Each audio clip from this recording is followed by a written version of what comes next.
Welcome to 1,000 Tiny Steps. I'm Barb Higgins, and in this podcast, I'll share personal stories of great joy and tragedy and the steps that brought me there. I have become adept at tracing them backward to find the origin of an event, good or bad, that has affected my life. I have gone from being on top of the world with Division I All-American success to being unable to get out of bed with the grief of losing a child, and everything in between. I am painfully honest, which can make people uncomfortable, but discomfort brings growth, and oftentimes, tragedy brings joy. So, tie, buckle, slip on, or lace up your shoes and join me as we begin our 1,000 Tiny Steps. Hey everybody, Barb Higgins here. Welcome to episode 39 of 1,000 Tiny Steps. These past 8 or 9 episodes have really been taking a look at, just myself as a mother to Jack, both compared to and alongside and after Molly and Gracie, the other 2 people that I was able to parent. It's been a lot of fun going over things and talking about it. And the more I talk about things, the more they're, alive in my head. It's like you buy an orange car and then suddenly all you see on the highway is orange cars. There's actually a word for this where when you allow things into your subconscious or just your thoughts, now suddenly you're aware of it. There are no more orange cars on the road than there were before I bought mine. But because I have one, now I see them. I don't really have an orange car, but that's my analogy. So look at me jumping right in here. I'm winding down season 4. Season 4's purpose has really been around me as a parent to Jack and how it's different than with Molly and Gracie and better or worse. But what goes along with it is the reality of my life. So I talk a lot about Molly and I talk a lot about Kenny and I talk a lot about jobs I've had. I talk a lot about Roy. I talk a lot about CrossFit. I talk a lot about all of these things that play really significant pieces and parts to my story. I complete a podcast and sometimes I get like a podcast hangover. I have to walk around for a while. So I'm recording this one about 5.5 hours or so after I just recorded a previous one. And normally I listen to the whole thing first to make sure it sounds okay. And this was a good podcast, the one I just did, episode 38. It followed that play that I had seen and I had all these analogies. This one is a bit different.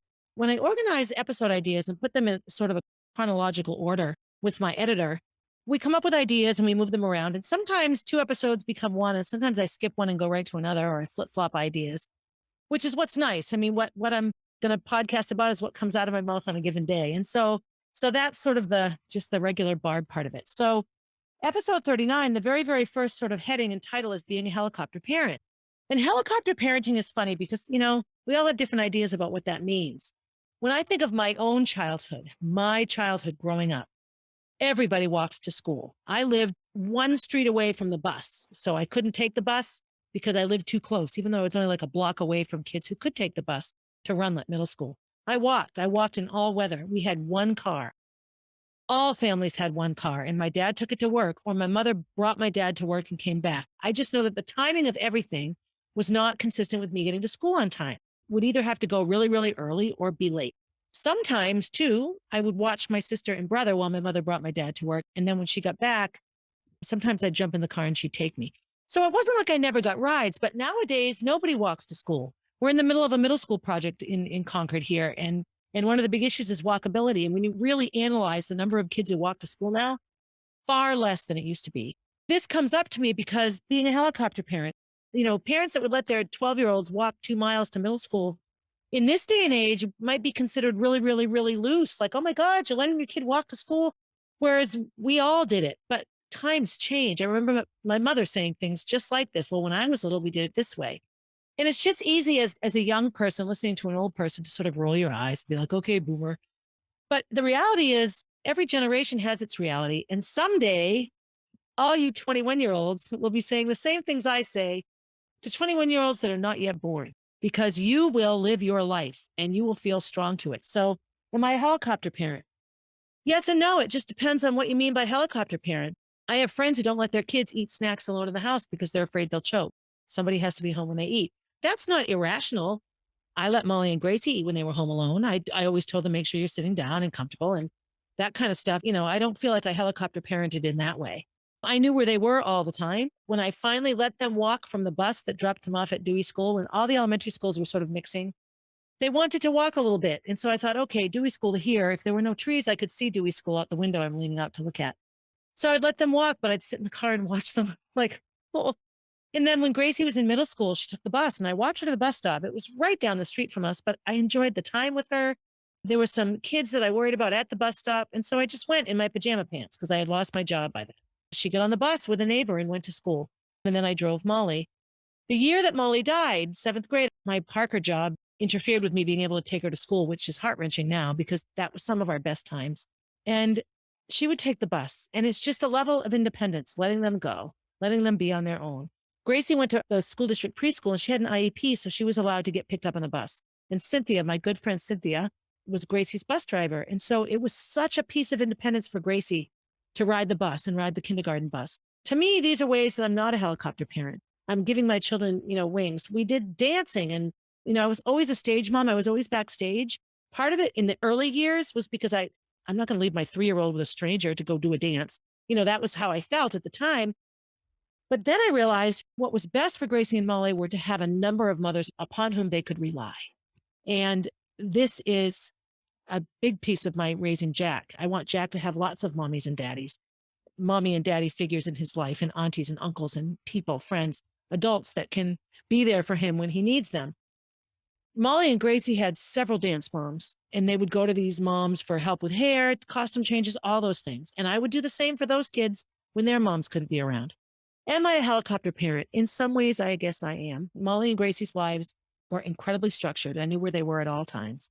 And when they wanted to quit dance, I said, that's fine, but you can't just come home and hang out. You can't just come home after school and do nothing and watch TV and play on your phones and all this. So you have to have a passion. And I know I'll do the same thing for Jack. And it's not that he needs structured play dates and that sort of thing. He just needs to have something he's passionate about, something bigger than himself that he puts work into, which is how you develop, fortitude and set goal setting and all of these things. I remember Gracie's first sleepover without Molly, and it was Kelsey Chase's first birthday party. And I was petrified. Gracie was fine. She was excited to go.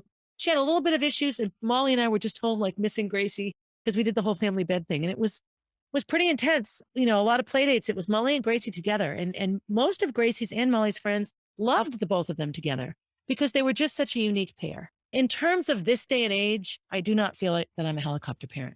Having said that, we have so much technology that allows us space from our kids, like within our homes or even within public places, because we can look at them on an iPad or on our phone and see where they are and what they're doing. I'm not into that. I really want to be able to hear with my own ears and see with my own eyes, not on an electronic device, what my kids are doing. I say that Jack doesn't sleep at home anyway, so it's not like he's going to fall asleep upstairs. That might be where I'm a helicopter parent. I really love co-sleeping in the family bed. And I did that with Gracie and Molly, and I do not regret it a bit. And I'm doing it with Jack. It's just Jack and I. It's not Jack, Kenny, and I. Kenny sleeps in a different room, and there's a million reasons behind that. But the ones most pertinent to Jack are that the mattress is super squishy, and Kenny is on a lot of medication that can interfere with his sleep or his ability to wake up. And so Kenny needs to take care of Kenny and be healthy. And part of that is getting a good night's sleep.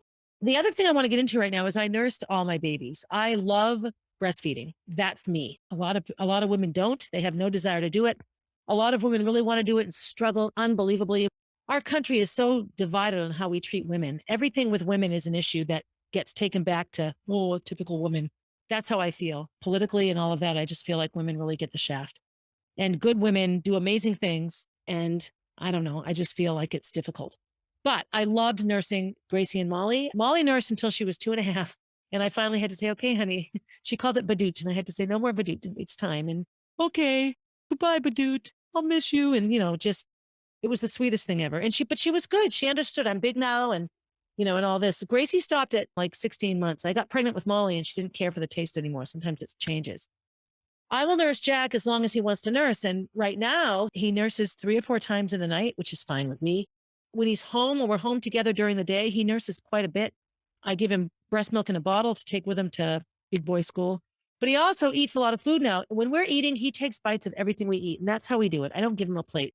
We're not a sit down at a table family anymore. Gracie and Molly's dance really got in the way of that. And, eating together and being a family together is such an important thing. And I do think once Jack is a bit bigger and we have a bit more structure because he'll have external structures, that maybe eating together at a table will come back. That's something I can't predict, nor do I care. We're together. It's like last night we had dinner on the screen porch. It was beautiful out there.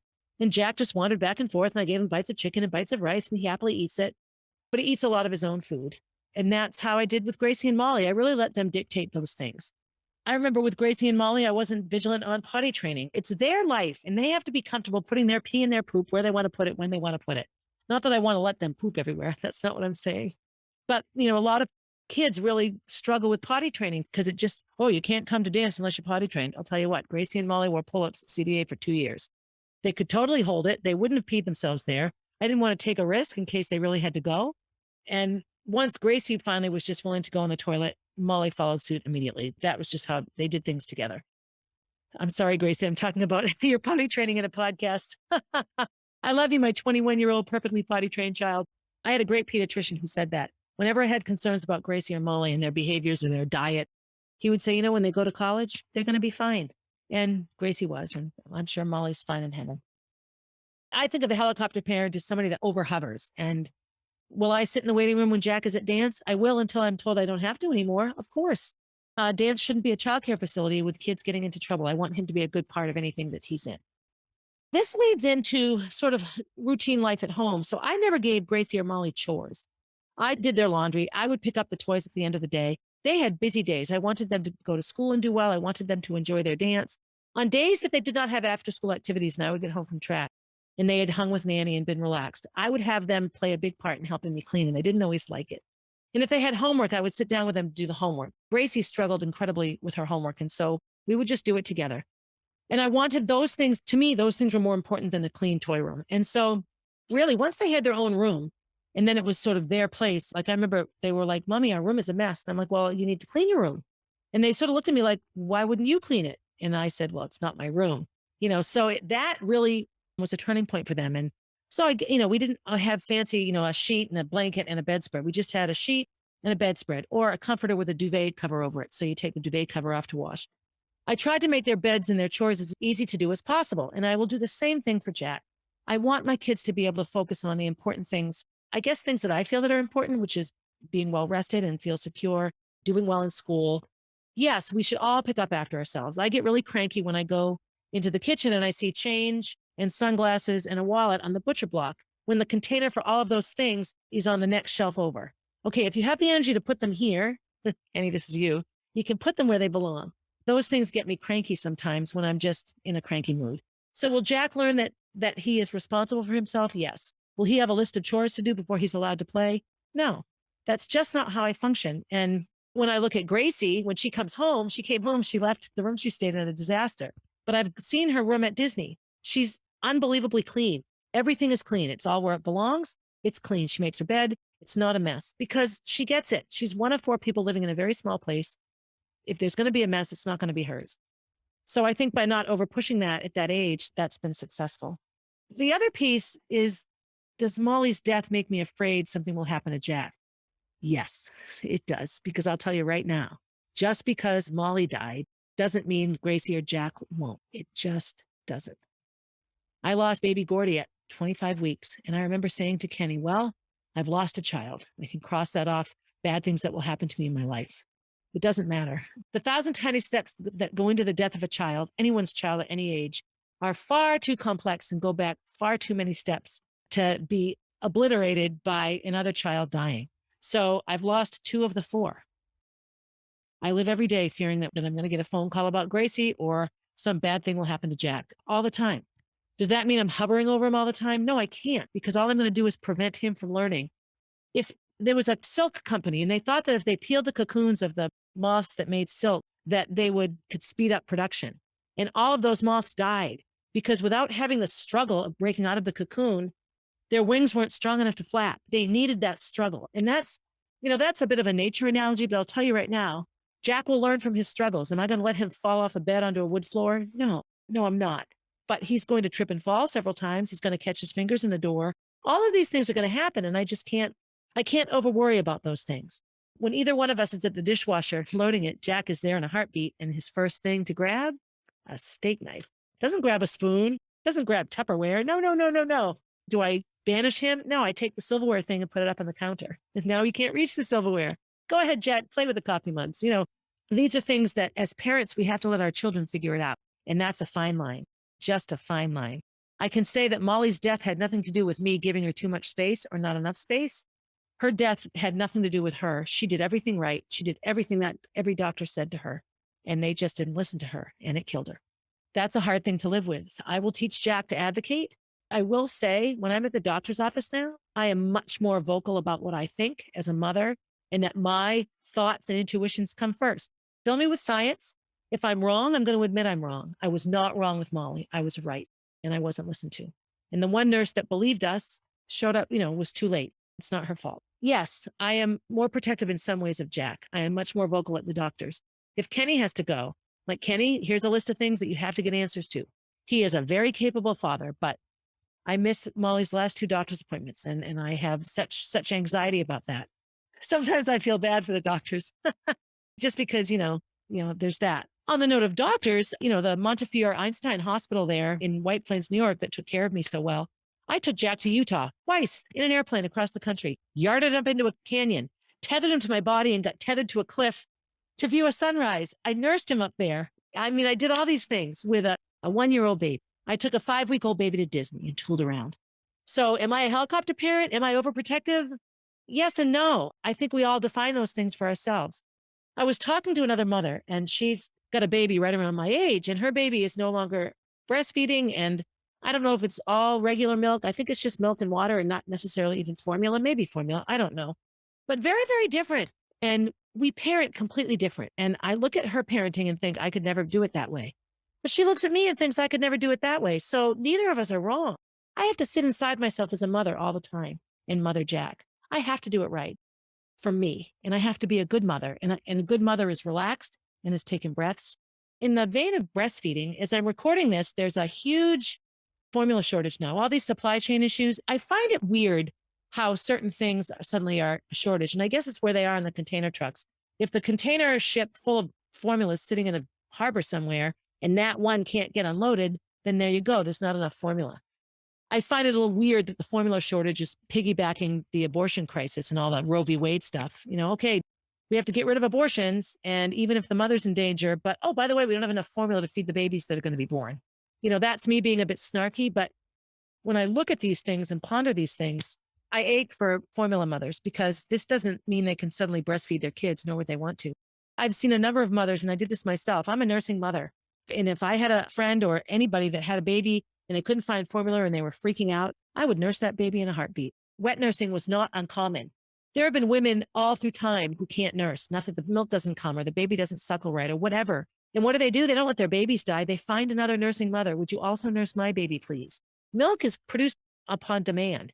If I was suddenly nursing 2 other babies, I would be pounding water, I'd be pounding supplements, and I'd be nursing the crap out of these babies. And I would suddenly have gigantic boobs full of milk. It'd be great. So I offered on my page, if you're a mom, I'm happy to nurse your baby. And I'm happy to connect you with groups of mothers that pump extra milk to share. It's actually a really beautiful part of my story with Jack. So Molly and Gracie were exclusively nursed. Gracie was just breast milk for like 11 months, Molly a little bit less. And then Gracie meticulously ate some other things, but not much. I did put Gracie and Molly right into dairy to cow's milk right away. And I think a change I'm going to make for Jack is I'll try almond milk and oat milk. I don't like what almond milk does to the environment. It's a lot of environmental resources to make the milk.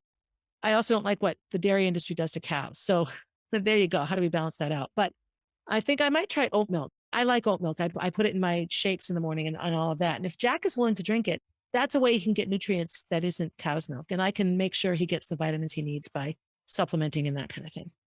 So does that make me more of a helicopter parent with Jack? Well, I know a lot more about nutrition now. When Gracie and Molly were nursing and first eating, I was a distance runner and a coach and a teacher.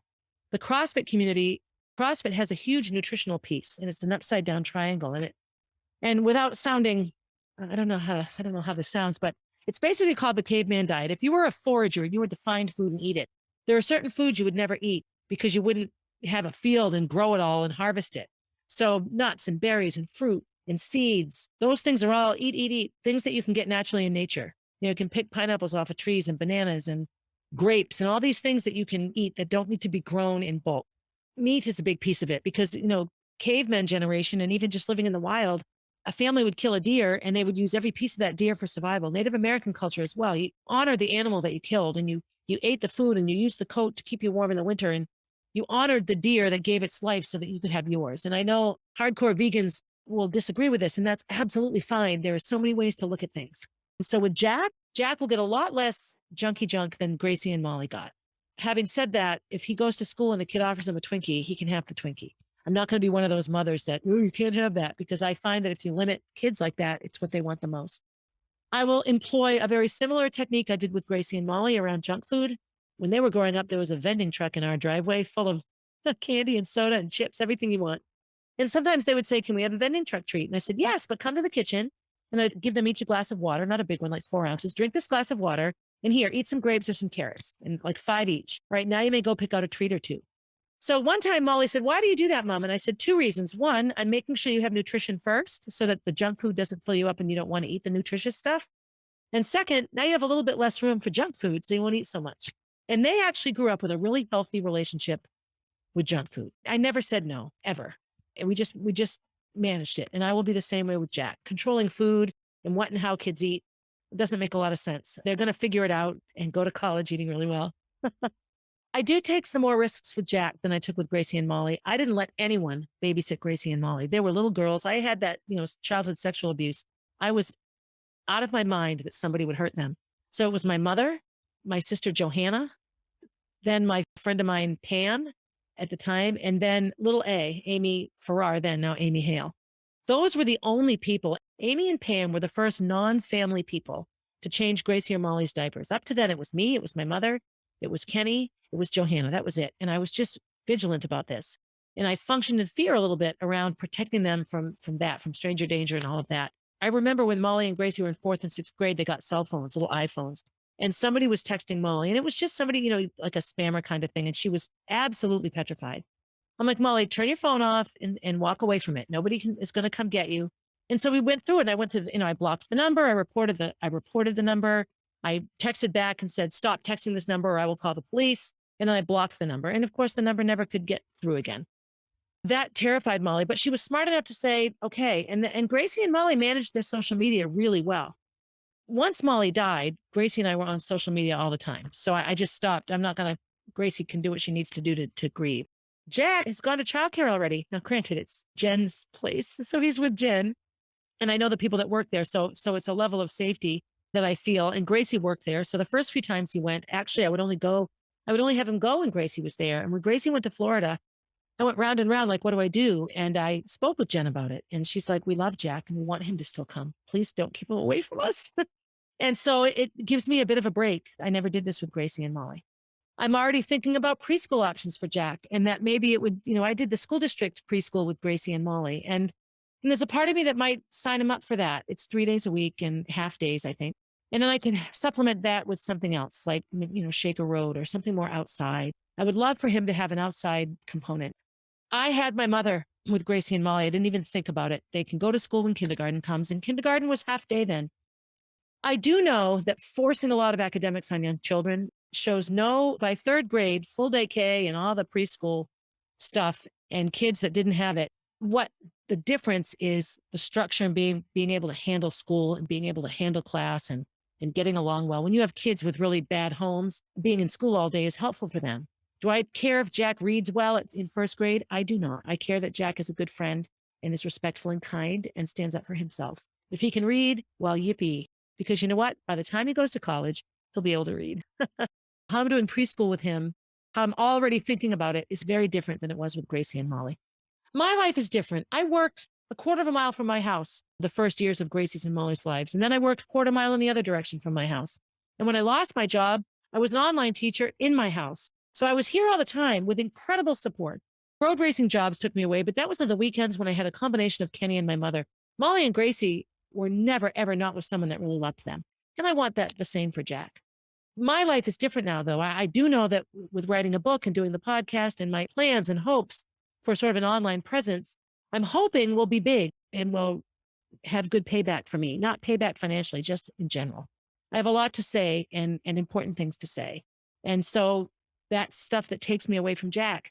Kenny is spending way more time with Jack than he was ever able to spend with any of his other kids on a consistent basis every day. Every day, Jack wakes up with me, and then Kenny starts his morning with both of his parents every single day. And some days that lasts into the day. On Tuesdays and Thursdays, he's with me all day. And on Mondays, Wednesdays, and Fridays, when Kenny's in charge, he still has both of us in the morning. He goes to big boy school on a couple of those days, and then he's with Kenny on another. He gets just as much family as Gracie and Molly got, but instead of my mother and my sister, it's me and his daddy. The other thing that's different now, and I spoke about this a little bit before, how the political realm when Gracie and Molly were little was bad and ugly, but not to the extent that it is now in terms of internal civil war type stuff. The number of mass shootings and they're just racially bent and focused is really ridiculous. I hesitate to get too specifically difficult here in a podcast because we're all entitled to feel how we feel and believe what we believe. But I just think forget political party, forget liberal or conservative, forget what religion you practice, forget what skin color you have, forget what shape your eyes are, forget what you have for genitalia.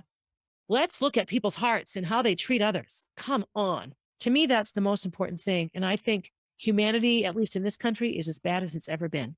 I'm not saying there aren't amazing people. I try to find them. I try to find the good people. I do. I have a tendency to get drawn to the bad ones, but I try really hard to find the good ones. And so for Jack, social justice is a much bigger piece of his life. I remember a summer job I had, and I wasn't going to be given the job because I was a girl. It was with Mary Lou Sayer, who's like 100 years old now. My friend Maggie and I worked on her farm, and she was hard. You said you could do anything a boy could do. Well, I think she hired us because she loved us, and I worked so hard. That was the hardest summer job I ever had. And I rode my bike there because, we didn't all have cars back then. I rode my bike all over Concord. If you wanted to go someplace in my generation, you rode your bike.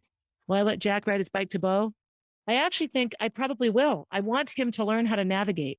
I was talking with my editor about infrastructure and how people get around and bicycles versus cars and where is it safe to live. And, there are certain places that are much safer to live than other places. And if you're a single adult and you don't have a car and you're going to rely on buses or trains or bikes, you need to live in a community that makes it safe to do that.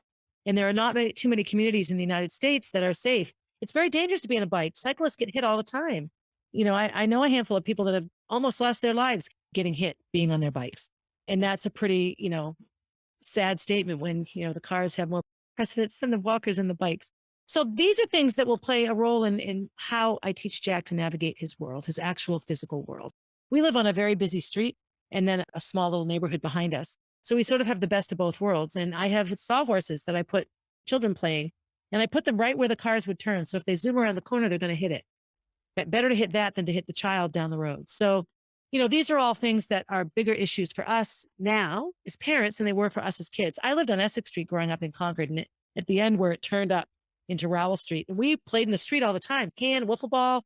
We were always playing in the street because the only people that came through were people that lived there, the people that lived in our street. It was wonderful.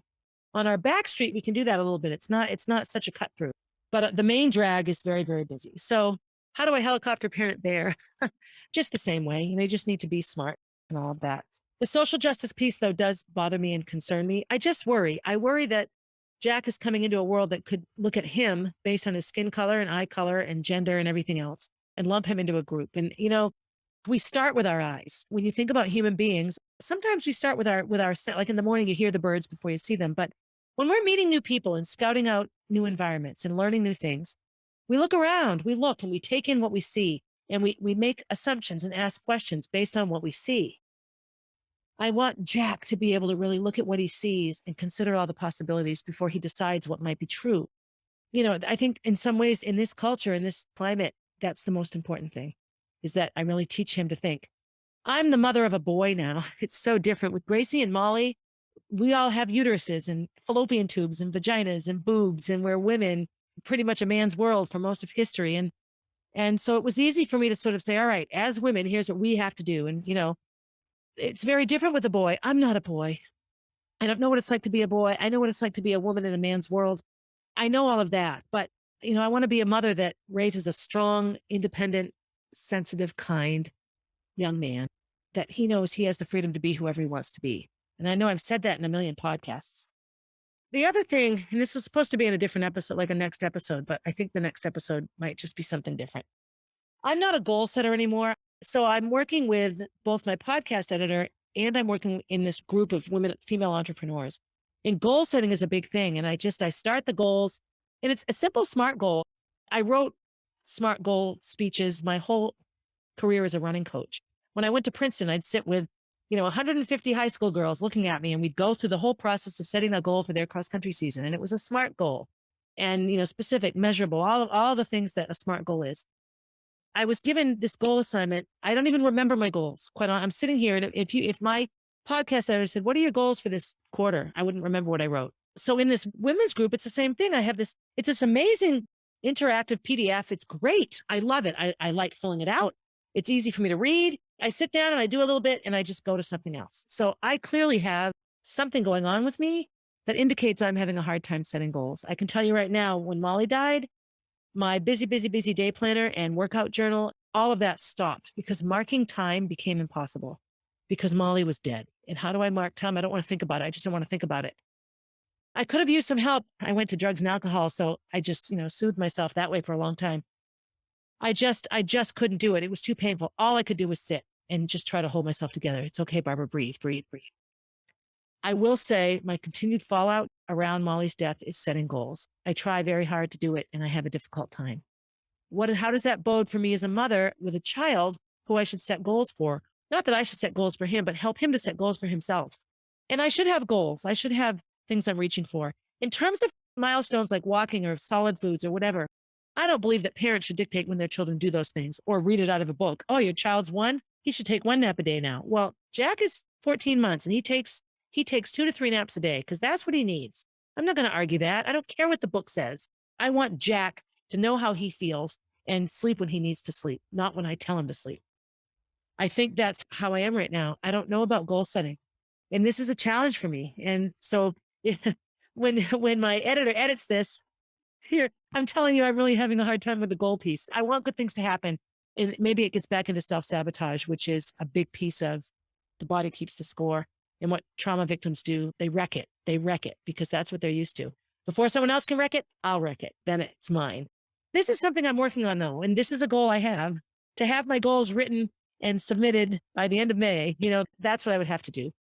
If I can't set and follow through goals myself, how am I going to facilitate that in Jack? Kenny isn't a big goal setter either. And I think, Kenny is as much of a trauma responder now as I am. Kidney transplant, dead child, bad divorce, bad marriage with me when that was supposed to be the best marriage. Like we have a lot of trauma that we're sitting on all the time. Goal setting and back and getting away from self-sabotage and really embracing self-care will be a big piece of my raising Jack. And I think sometimes when I'm asked, why do you think Jack was sent to you? I think sometimes he will end up being the teacher, not by being the parent, just by being the wonderful child he is. I will learn from him. And he is my child and everybody is watching. This isn't some other lady that had a baby.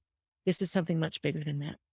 I also have no preconceived notions. And that went out the window. That went out the window when I lost my job, quite honestly. When I think back to the nights after that, the nights after I was suspended without pay and that all of November and December, and I had this full busy life that suddenly was devoid of people. And I remember getting so drunk at Cheers once that I threw up all over the bathroom. I just was puking. It was awful. The waitress came in and I'm like, I'm cleaning it up. I'm sorry. And she came and helped me. It was awful. It was just, I cried. My mother was here and I just got into bed with her and she spooned me and I sobbed. It was awful. And I had lost my job. And, it was at that time when I look at how I reacted to Molly, those reactions are actually relatively similar. At the time, my job loss was horrifying and it still is. I still have a lot of anger about it. So I have all these things to work out as I strive to be a healthy mother for Jack. I think another thing that comes to mind here, and it goes back a bit to the play I saw once, the play is called Once, is that we have to be our authentic selves. We have to be who we are. I'm not going to make believe I'm perfect. I was looking through some, I have time hop and some text messages came up that I had screenshotted and it was a Gracie Molly mommy thread. So I need to look that up on my phone, but it was all about Gracie and Molly saying, we thought we had a perfect life. You made us think our life was perfect, but now that we know what's really going on, it was never perfect. And so were they better off having 3 or 4 perfect years, even though things were horrible, and then realizing it was sort of fake? Or do I be completely honest? So nothing is perfect, but maybe it's still livable. Talk about not wanting to retrace a lot of steps that I did before. All of these things come into play. But I know right now, a lot of you listening who are my age have a similar number of stories just like mine. Probably just one, not all the 50,000 that I have. I'm not normal that way. But I just feel that I will be much more authentic with Jack, that I'll be more honest about struggles. And then we have the whole strife with Kenny's children. And, he's got relatives with his last name that he hardly knows. And how do we reconcile that? So I have a lot of challenges in parenting Jack that come to the future. And so I have no preconceived notions about how any of it will be. I thought I'd still have Molly. Molly should be 19. There was no way, nothing in my life, even May 1st sitting in that ER, was anything preparing me for the fact that she was going to be dead in a matter of hours. So how do I set long-term goals for Jack when I'm not even sure he'll be here? This is a big piece of it. It's difficult.